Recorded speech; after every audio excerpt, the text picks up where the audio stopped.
Stop pretending to focus. This is what deep work actually means. Let's paint a picture you know all too well. It's 2 p.m. You're working. You have 15 browser tabs open. Your email inbox is pinned, and your phone is face up on the desk, lighting up with a new notification every 3 minutes. You're writing a report, but you're also answering an email, checking a group chat, and then doing a quick scroll on social media just to take a break. At the end of the day, you're exhausted. You feel like you've been busy all day. But strangely, that important report, you only wrote 2 paragraphs. You're pretending to focus. You're confusing activity with productivity. You're confusing presence at your desk with being at work. You're performing focus, while your brain is actually a context-switching circus, juggling notifications and tabs. We've been fed a myth that multitasking is a skill, something to brag about. I'm a great multitasker. Let's be clear, multitasking is bullshit. Your brain is biologically incapable of focusing on 2 cognitively demanding tasks at once. Can't. What you call multitasking is really a process called rapid context switching. And every time you switch from your report to your email, and from your email to your group chat, your brain pays a massive energy tax to unload the context of the old task and load the context of the new one.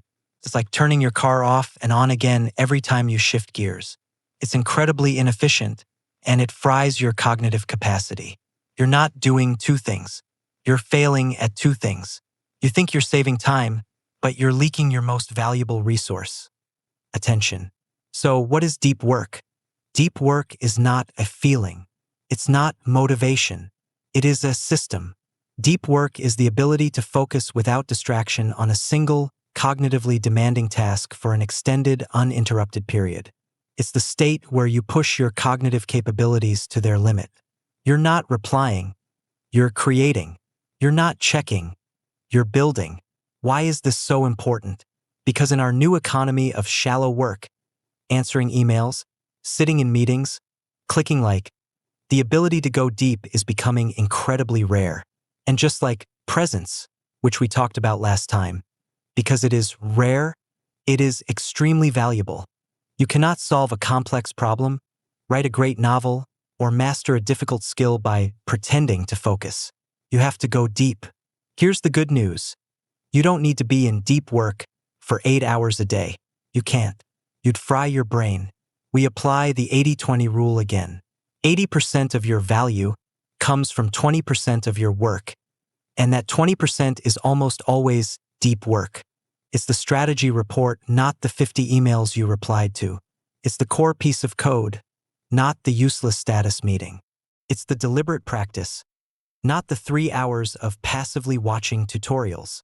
Your goal is not to eliminate all shallow work. That's unrealistic. Your goal is to protect that 20% of golden time and make it sacred. What are you doing instead? You're letting your 80% of shallow tasks bleed into and destroy your 20% of deep time. So, how do we protect it? You must stop relying on willpower. Willpower is a finite, fast-burning resource. You're not failing to focus because you're weak-willed. You're failing because your environment is engineered to make you fail. You don't win focus by resisting distractions. You win focus by eliminating them. Drill 1. Airplane mode is not a joke. Your phone. That is the enemy. Not silent mode. Not face down. Asterisk deliberate practice asterisk when you are about to go deep. Put your phone on airplane mode. Or, if you have the guts, lock it in another room. You must make the friction to get a distraction enormous. Drill 2. Clean your digital cockpit. Asterisk deliberate practice asterisk close every single tab, application, and notification on your computer that is not related to the task at hand. All of them. Your desktop should be sterile, with only the one document or program you need. This is like creating a clean room for your brain. You're not fighting the germs. You're preventing them from ever getting in. Once you have your defense, you need an offense. Deep work doesn't just happen. You cannot wait until you feel inspired.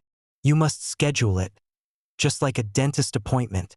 Drill 1. The Pomodoro. This is the simplest entry-level drill. Asterisk deliberate practice asterisk get a timer, not your phone. Set it for 25 minutes. For those 25 minutes, you do only the one task. Timer goes off, you take a 5-minute break. Those 25 minutes are sacred. It's like doing a set at the gym. You don't stop mid-rep to check your phone. Drill 2. The deep work block on your calendar. Asterisk deliberate practice asterisk open your calendar. Tomorrow from 9 a.m. to 10:30 a.m., create an event. Title it Deep Work. Writing report, offline. Treat this like a meeting you cannot cancel. When that block arrives, you execute your defensive drills. Phone locked, cockpit clean, and you begin. You are training your brain. You are telling it, this is not busy time. This is deep time. You know where people fail when they try this? They can't tolerate boredom. We have so pathologically trained our brains that the instant we feel a second of boredom or cognitive friction, we need a dopamine hit, a scroll. That moment when you're writing and you get stuck? That moment when you're coding and you hit a hard problem? That stuck feeling, that's boredom. And what do? You open a new tab. You must understand, boredom is the antechamber to deep work. You have to walk through that desert of boredom to get to the oasis of insight. Asterisk deliberate practice asterisk embrace being bored. The next time you are standing in line for coffee, do not pull out your phone. Do nothing. Just stand there. Just be. You are rebuilding your brain's tolerance against instant gratification. Finally, you cannot work deep if you do not rest deep. Your brain is not a computer. It's a muscle. It needs recovery. But look at how you rest. You finish 8 hours of shallow work, staring at screens, and you relax by doing 4 hours of shallow leisure, scrolling TikTok and Netflix. That is not rest. That is switching distractions. Your brain never gets a break. It's just passively consuming. Deep rest is the opposite of shallow. It's going for a walk without your phone. It's exercise. It's having a deep conversation with a friend, not sending memes. It's sleep. Sleep is the ultimate deep work consolidator. All the deep effort you put in gets encoded and consolidated while you sleep. So, stop telling me you can't focus. Stop using "that's just how I am" or "I'm just a multitasker" as an excuse. You are not naturally unfocused. You are critically untrained. Your focus is a muscle. It's weak and atrophied right now because all it's been used for is shallow clicking and scrolling. You have to rebuild it with deliberate practice, by defending your environment and attacking your time. Stop pretending to focus. Start engineering your focus. And mastering it is pretty simple, actually.